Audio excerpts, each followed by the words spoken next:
¿Por qué el gluten es un problema hoy para la mayoría de las personas, pero no lo era antes? El ser humano ha comido cereales con gluten como el trigo durante miles de años. De hecho, el trigo fue uno de los primeros alimentos que aprendimos a cultivar aproximadamente en el 9000 a.C. en la región del Levante. Y si te interesa estar más sano, seguro escuchaste que muchos especialistas hoy recomiendan no consumir cereales con gluten. ¿Qué cambió? ¿Por qué hoy hay muchas personas que presentan síntomas de intolerancia al gluten cuando lo consumimos durante miles de años sin este problema? ¿Qué hace que hoy el gluten sea un problema?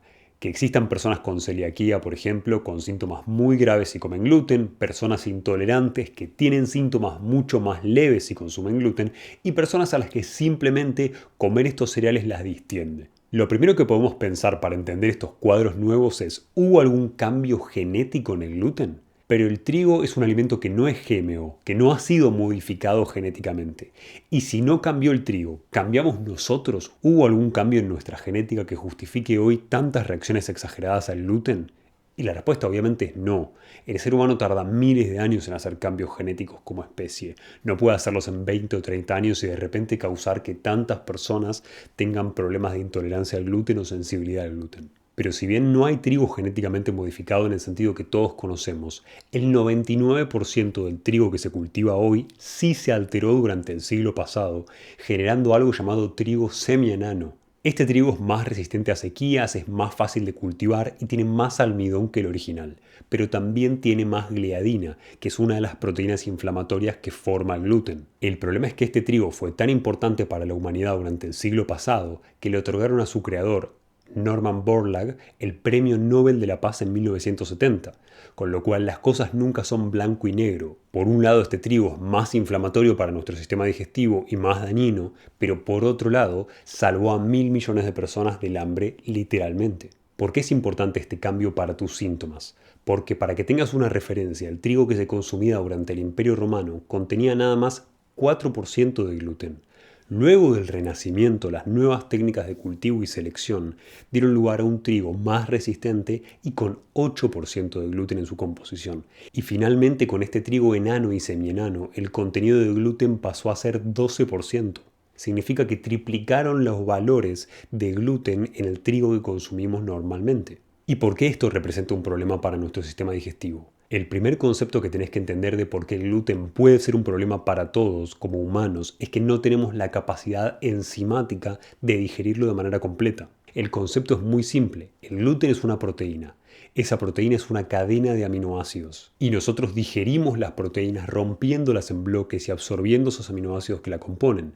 En el caso del gluten, por su composición, no podemos hacerlo. Lo que sobra de esa digestión parcial que hacemos se llaman péptidos de gliadina y son sustancias que muchas veces nos inflaman y pueden causarnos daño. Ahora, si ningún humano tiene la capacidad de digerir por completo el gluten, ¿por qué la reactividad no es igual en todos los países? ¿Por qué existen sitios o varios países de Europa donde la reactividad al gluten es menor, incluso si yo vivo en otro país y luego me mudo? En primer lugar, porque las levaduras tradicionales que se utilizan para hacer pan y para hacer masas sí tienen la capacidad enzimática de digerir estas proteínas como el gluten por completo. Esto significa que si dejo elevar 10 a 12 horas el pan, le doy tiempo suficiente a esas levaduras a eliminar la mayoría de estas proteínas inflamatorias. Pero si acelero este proceso, si leudo artificialmente en pocas horas la masa, me voy a quedar con mucho mayor porcentaje de proteínas inflamatorias derivadas del gluten. Y en otros productos derivados de cereales como las pastas, que no son leudadas, son nuestras bacterias intestinales y nuestras levaduras, básicamente parte de nuestra microbiota, las que determinan si un alimento con gluten nos va a generar inflamación o no. Con lo cual, los cereales orgánicos, o al menos los cereales que no estuvieron expuestos a glifosato, son menos capaces de producir una reacción dañina en personas que no son celíacas, ya que muchos pesticidas continúan siendo algunas de las causas principales del daño a nuestra flora bacteriana y a nuestra mucosa intestinal. Entendiendo esto, lo que determina cómo reaccionamos al gluten son dos cosas básicamente. Por un lado, si las enzimas de levaduras, bacterias o simplemente enzimas suplementadas tienen la capacidad de digerir por completo el gluten antes de que nuestro intestino lo absorba, generando daño en la mucosa intestinal y causando permeabilidad. Y por otro lado, nuestra flora bacteriana y nuestro sistema inmune determinan cuánto vamos a reaccionar frente a esta sustancia. Mientras más en equilibrio se encuentra mi flora bacteriana, menos va a ser la reacción que tenga y menor será el daño que cause a nuestro organismo el hecho de consumir sustancias inflamatorias. El gluten ha demostrado tener efectos negativos en la mucosa de nuestro intestino porque causa algo llamado permeabilidad intestinal. ¿Pero qué significa esto? Normalmente las células de tu intestino están pegadas entre sí, impidiendo la llegada de sustancias dañinas o bacterias a sangre. Pero cuando consumimos gluten, esta proteína que te mencioné antes, que no podemos terminar de digerir, llamada gliadina, relaja las uniones entre células, las separa y permite el pasaje de sustancias a las cuales tu sistema inmune tiene que estar reaccionando constantemente. Esto te lleva a más reacciones inflamatorias y a más riesgo de enfermedades autoinmunes a futuro. Y la pregunta obvia que nos podemos hacer es, ¿esto le sucede a todo el mundo o solamente le sucede a las personas con celiaquía y a las personas con sensibilidad al gluten? Y lamentablemente los estudios indican que todos podemos aumentar nuestra permeabilidad intestinal consumiendo alimentos con gluten, tanto si tenemos sensibilidad, si tenemos celiaquía o si no tenemos nada.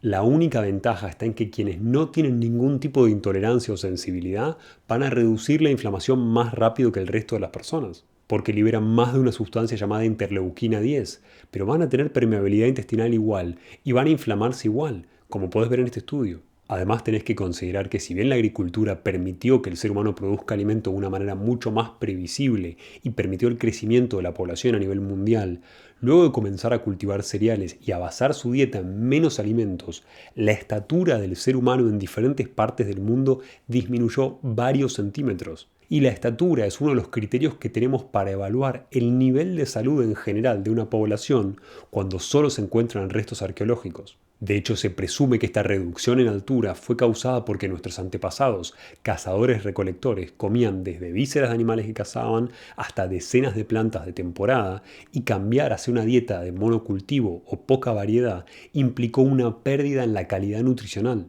La siembra a gran escala básicamente implica que una planta va a ser menos rica en vitaminas y en minerales que su versión salvaje por la explotación del suelo, y que no voy a consumir tanta cantidad de otros alimentos, aumentando así el riesgo del déficit nutricional de una población entera. Entendiendo esto, ¿tengo que hacer una dieta gluten free? ¿Es realmente el producto industrial panificado sin gluten una solución? Obviamente no. Primero porque requiere de algo que lo aglutine, que cumple el mismo rol del gluten, y los suplentes industriales suelen ser aún peores para nuestra salud. Pero más allá de eso, muchos productos derivados de cereales refinados o incluso de cereales no refinados tienen la capacidad de aumentar nuestros niveles de azúcar en sangre de una manera muy rápida, llevándonos a niveles de energía inestables a lo largo del día, a aumento de peso y a otras consecuencias negativas a largo plazo. ¿Qué puedo hacer entonces? ¿Reemplazar la ingesta de cereales con gluten por pseudocereales? Consumir otras fuentes de hidratos de carbono más complejas que me mantengan los niveles de energía a lo largo del día y los niveles de glucemia estables, cuidar mi flora bacteriana con probióticos y con prebióticos como alimentos fermentados y verduras como espárragos o puerros, que ambas son ricas en fibras solubles como la inulina, y en cuarto lugar podemos reparar la integridad de esta mucosa intestinal que fuimos dañando a lo largo del tiempo porque no sabíamos todo esto, consumiendo alimentos como caldo de huesos o colágeno. ¿Y qué sucede si entiendo todo esto pero quiero comer cereales y gluten igual? No es mi recomendación, pero en ese caso siempre recordá que no todos los cereales tienen la misma cantidad de gluten, que el trigo siempre va a ser el que más porcentaje de gluten traiga. Si ya sabés que históricamente el porcentaje de gluten en el trigo se triplicó, elegí otros cereales con menos gluten o aún mejor, sin gluten como algunos tipos de avena. Y cuida tu flora bacteriana para que si existe una reacción inflamatoria sea la menor posible y no dañes tu mucosa intestinal de más. Y finalmente ten en cuenta que a pesar que el ser humano comenzó a consumir trigo hace 11.000 años, aún no tenemos un mecanismo digestivo capaz de digerir esas proteínas por completo y aprovecharlas. Al no ser digerible en aminoácidos, el gluten y proteínas como la gliadina en sí no tienen un valor nutricional para nosotros, no nos estamos perdiendo de nada a nivel nutricional. Y recordá que si bien el porcentaje de personas con celiaquía es muy bajo, las proteínas como la gliadina causan permeabilidad intestinal y daño en la mucosa de todas las personas, incluso aquellas que nunca han tenido síntomas digestivos. Y si comprendemos que el porcentaje de gluten se triplicó en el trigo desde que comenzamos a consumirlo y nuestra flora bacteriana es mucho menos diversa que décadas atrás, es fácil entender por qué hay tantos casos nuevos de sensibilidad al gluten y muchos más síntomas asociados a inflamación intestinal. Todo esto no significa que tenés que llegar a tu casa y hacer cambios extremadamente radicales en tu dieta. Pero si querés saber si el gluten va bien con tu alimentación o no, hace 2 semanas sin gluten y sé vos quien evalúe si les sirve. Y recordá que siempre podés medir los anticuerpos que tu propio sistema inmune produce contra el gluten y contra la gliadina para tener una noción un poco más específica de cuánto tu sistema inmune lo quiere destruir.